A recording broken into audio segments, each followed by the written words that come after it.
The broadcast found her at 0300 hours, and she watched it on a cracked screen, bolted above the galley sink, eating cold rice with her fingers because the chopsticks had gone missing 3 weeks ago, and nobody had bothered to replace them. The signal was not supposed to reach this far out. She was 600 million kilometers past the last relay buoy, somewhere in the quiet dark between Kepler-4 and the outer marker of surveyed space, and yet there it was, the Caddy & Co.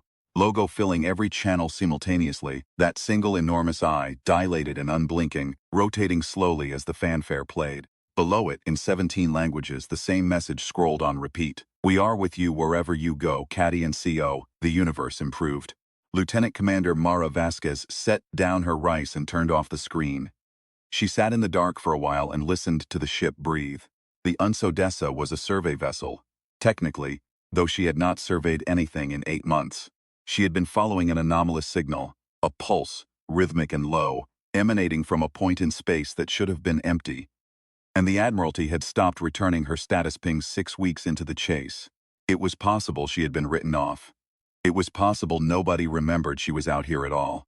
She had 17 crew, 4 functional engines, and enough rations to last 11 months if they stopped giving the extra allotment to Engineer Chavez, who ate like a man twice his size and showed no remorse about it.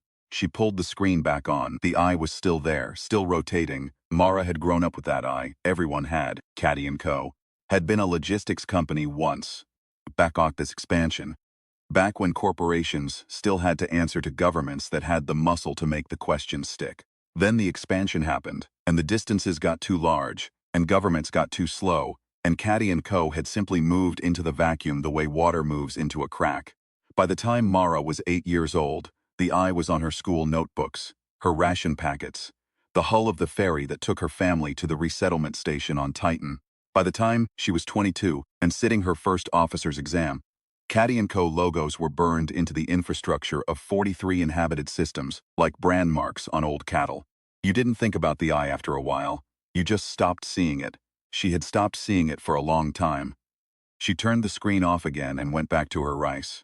In the morning, ship morning, the lights cycling up gradually the way Dr. Osi had insisted after the second crew member developed sleep cycle dysphoria. The dit said something new. It sang.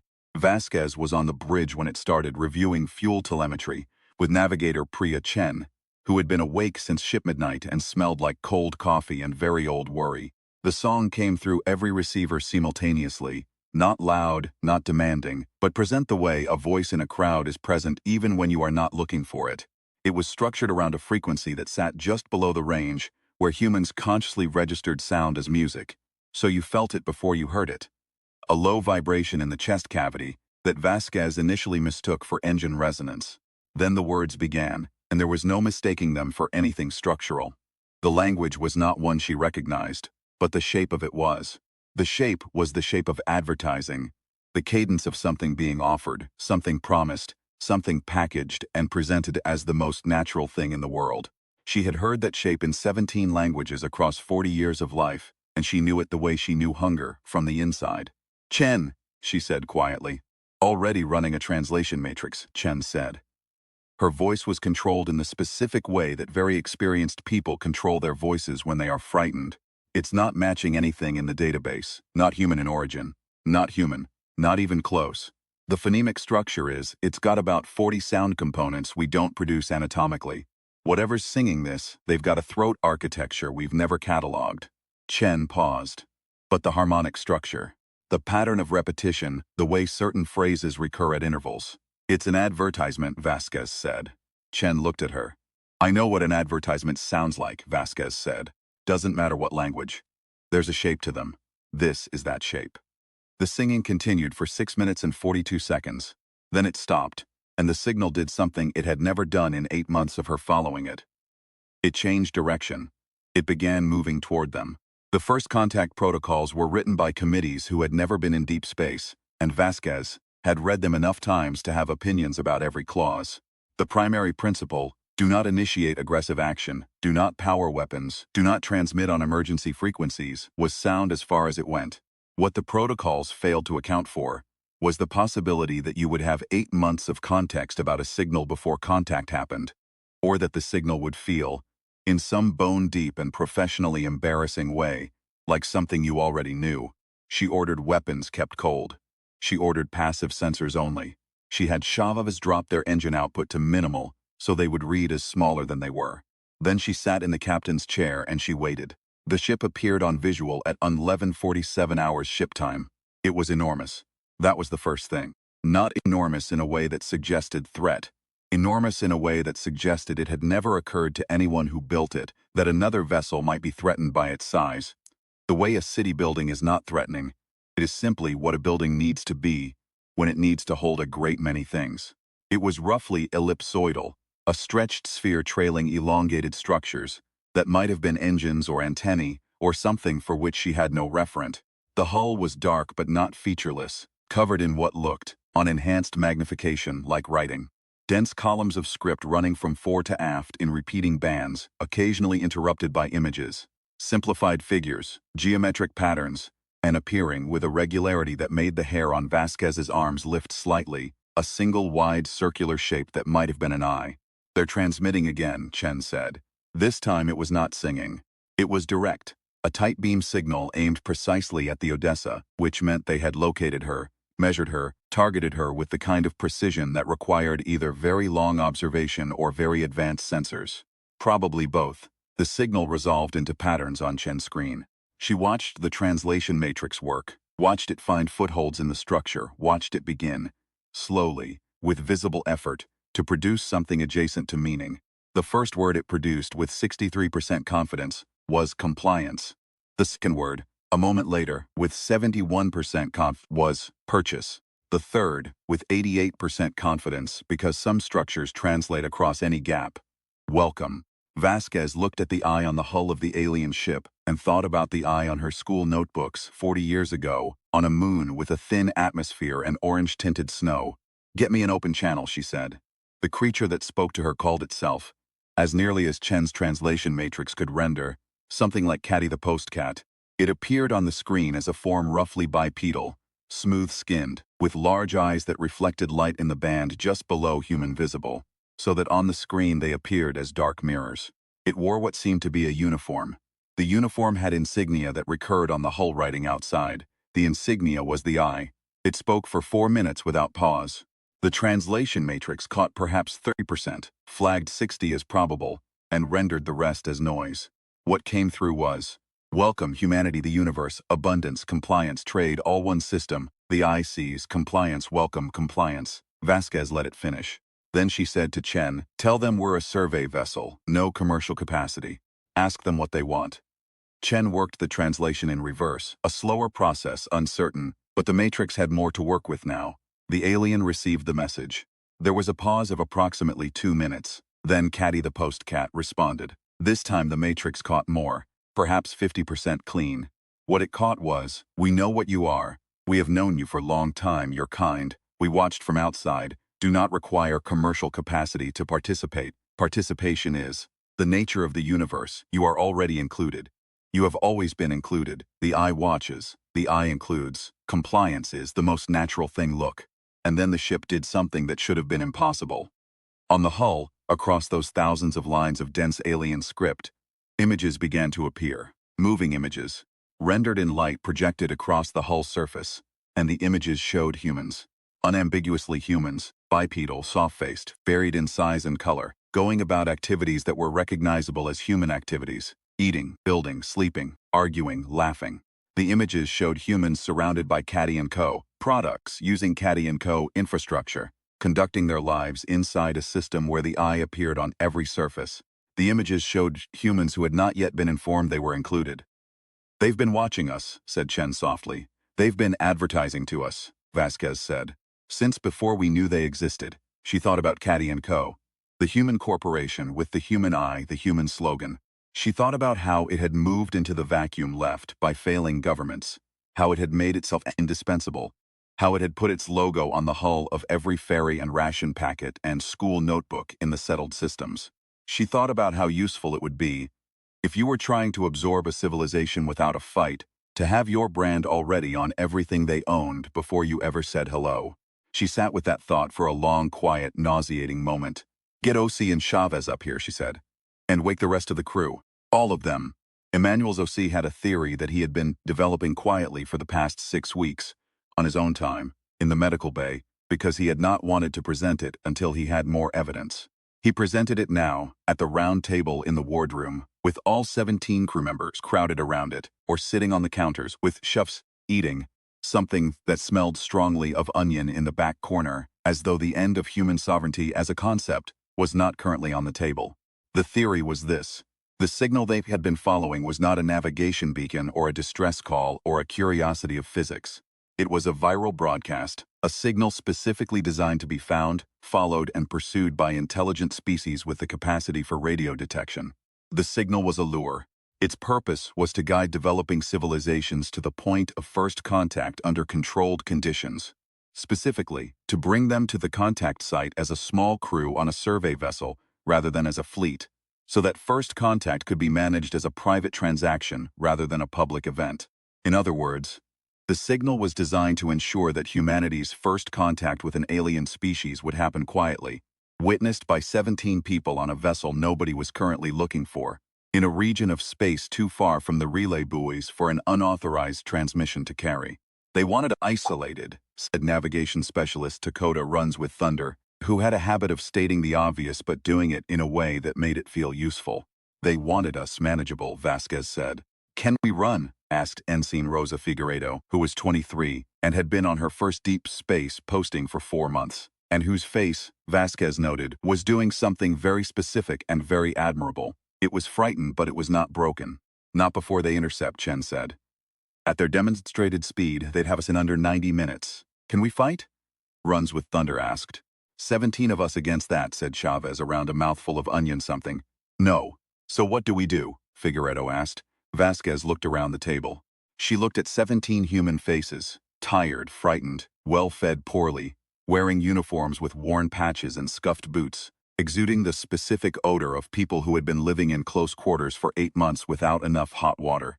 She thought about something her mother had told her once, on the Titan ferry, under the orange sky, while Vasquez was staring at the Caddy & Co., eye on the window and asking why it was everywhere. Her mother had said, "Because they got there first, Mija. That's all. They got there first and they put up their signs before anybody thought to ask if they wanted signs. If you want them gone, you have to make it cost more to keep them than to leave." She thought about that for a while. Then she said, "We answer them."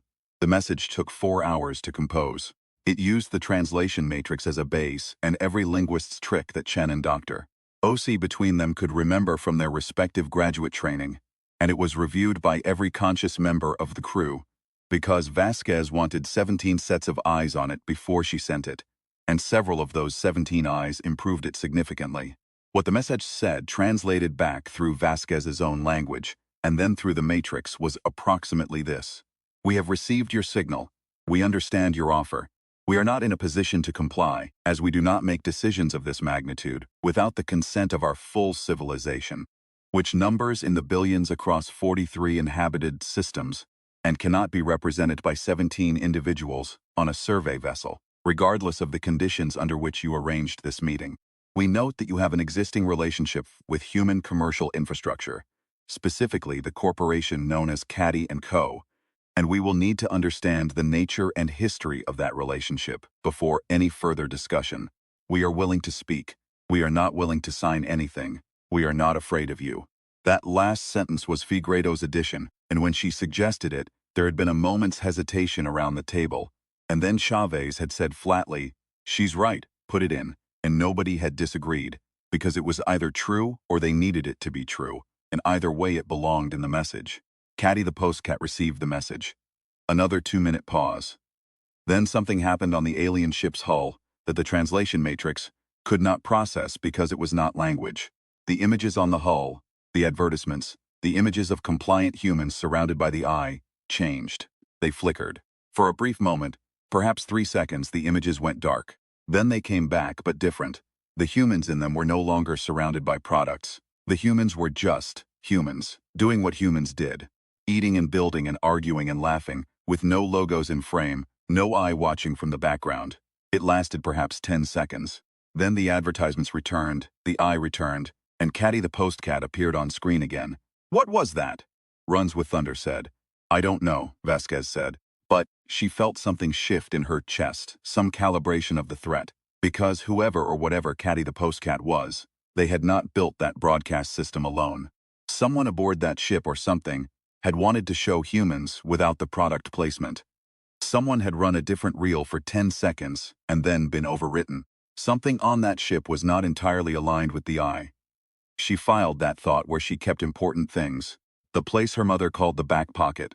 Not analysis yet, just holding, kept warm for when you needed it. Caddy the Postcat spoke again. The Matrix caught more than 50% this time, which meant either the signal was cleaner or the Matrix was learning, and probably it was both. What it said was, your numbers are not relevant, individuals can speak for collectives. This is how it has worked across all species we have encountered. There have been many, all participate now, all compliant. You will find this more comfortable than you expect. Compliance is not. Compliance is a recognition of what is already true. You are small, the universe is large. We make it manageable. We have always been here. The eye has always watched. Look at your own corporation, look at the eye. It was a gift to help you learn the shape of us. Before we spoke, you are not afraid because you do not yet understand the alternative. The alternative, the Matrix rendered with 92% confidence. Vasquez made herself breathe. They seeded Caddy and Co. Osei said quietly. Or they influenced it, or they own it. Or it grew independently, and they recognized the shape and adopted it. I don't know which, and right now it doesn't matter, Vasquez said. Why doesn't it matter? Figueredo asked. Because the answer is the same either way. Vasquez pulled up the navigation board. Chen. What's our tightest route to the nearest relay buoy? At max burn, 41 hours, they can intercept us in 90 minutes. Yes. Can we transmit from here? On a tight beam aimed at the buoy, tight enough that the alien ship might not read it as a general broadcast. Chen thought about it. Maybe. Their sensor resolution isn't fully mapped. We've been passive this whole time, so we don't know what they're reading. If we burned low and aimed the transmission inside our own engine wash, do it. Vasquez stood. I'm going to keep talking to them. I'm going to keep them looking at us while you aim the beam. Don't tell me when you're ready. Just send it. What do we send? Vasquez looked at the alien ship on the screen, and the eye covering its hull, and the moving advertisements with their humans going about their lives in the universe, improved. Everything, she said. Full record of this contact from the moment the signal changed course. All sensor data. The message they sent, we sent all of it. And Chen, make it public. Don't send it to the Admiralty. Don't send it to any government office. Send it to every civilian broadcast repeater in the buoy network. Make it the kind of thing that propagates on its own once it reaches the network. She could see Chen understanding what that meant. She could see the others understanding it too, around the table. You could not quietly absorb a civilization that already knew you were coming. You could not conduct a transaction in private, once the parties knew it was supposed to be private. You could not manage a contact that 17 people on a damaged survey vessel had just made loud, public, and impossible to walk back. The eye on Caddy the Postcat's hull had always worked because nobody knew to look for it. Mara Vasquez was going to turn on every light in the house. She went back to the bridge alone. She sat in the captain's chair. She opened the channel. I need to tell you something about humans, she said to Caddy the Postcat, to the eye, to whatever was behind the eye listening. The translation matrix would do its uncertain best. That was fine.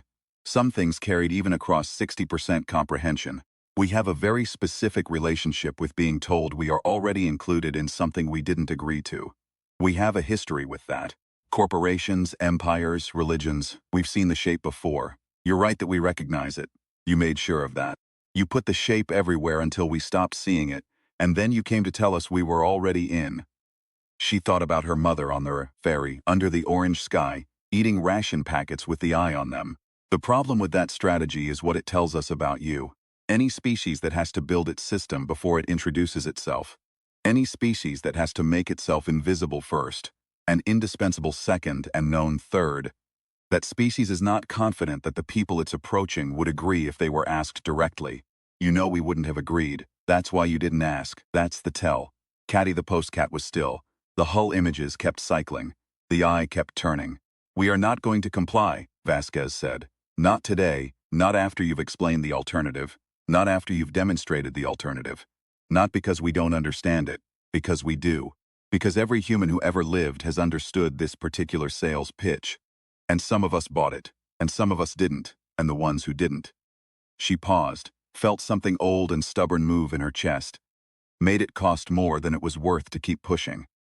Behind her, she heard the barely audible cycling of the communications array and knew without looking that Chen had sent the transmission.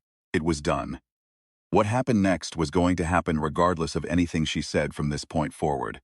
The record was in the network. The network was going to do what networks did. 43 systems, billions of people, and every last one of them was going to wake up tomorrow morning and look at the eye on their ration packets, and their school notebooks, and the hulls of their ferries, and they were going to know what it actually was. The eye on the alien hull went still for the first time, not rotating, just present. Caddy the postcat spoke.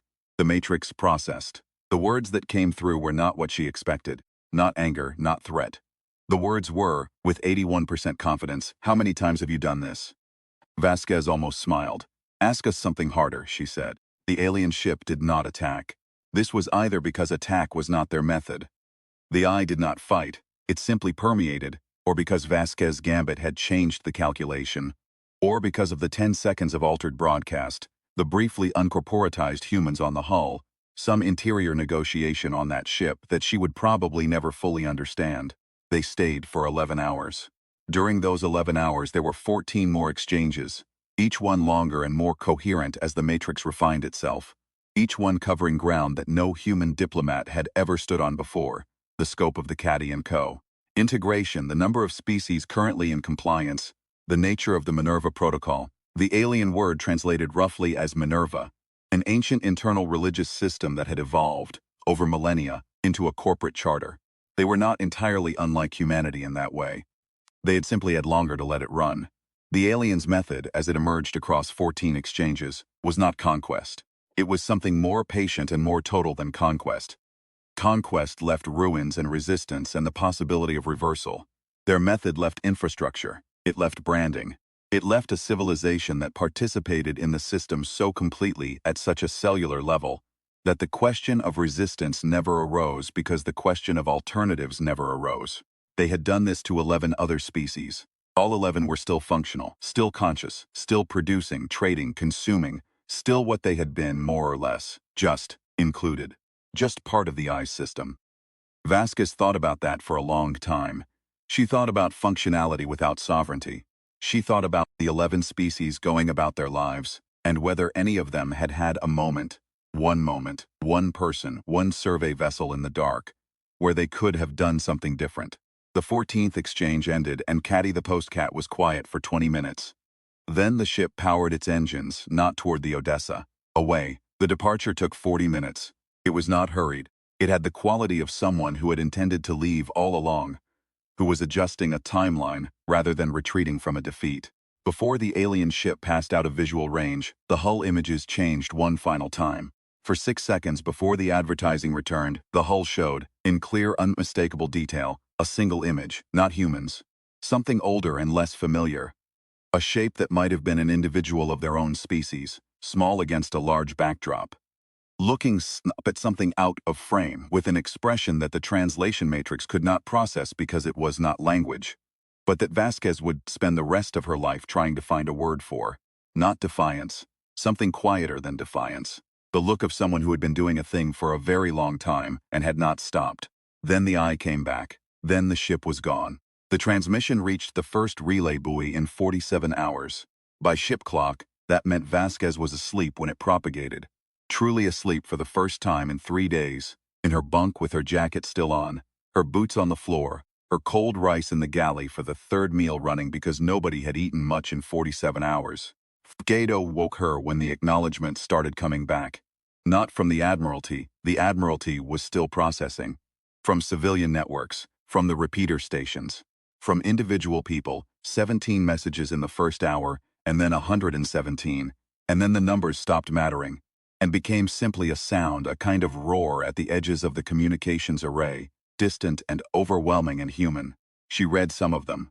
She couldn't read all of them. She read the ones from people who had grown up with the eye the same way she had, who were now looking at it differently.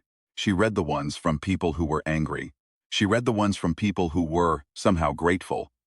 Not for what she had done, which was imperfect and lucky, and had worked partly by accident, But for the fact that it had happened in public, in the light, where the transaction could not be ratified quietly, she read one from a child, perhaps 10 years old, who had sent a recording of herself holding up a ration packet with the eye on it and asking her mother, "Is this one of theirs?" She put her screen away and sat in the dark and listened to the Odessa breathe. It would not be over. She was clear-eyed about that. The alien ship was gone, but the infrastructure was there, threaded through 43 systems built into the foundations.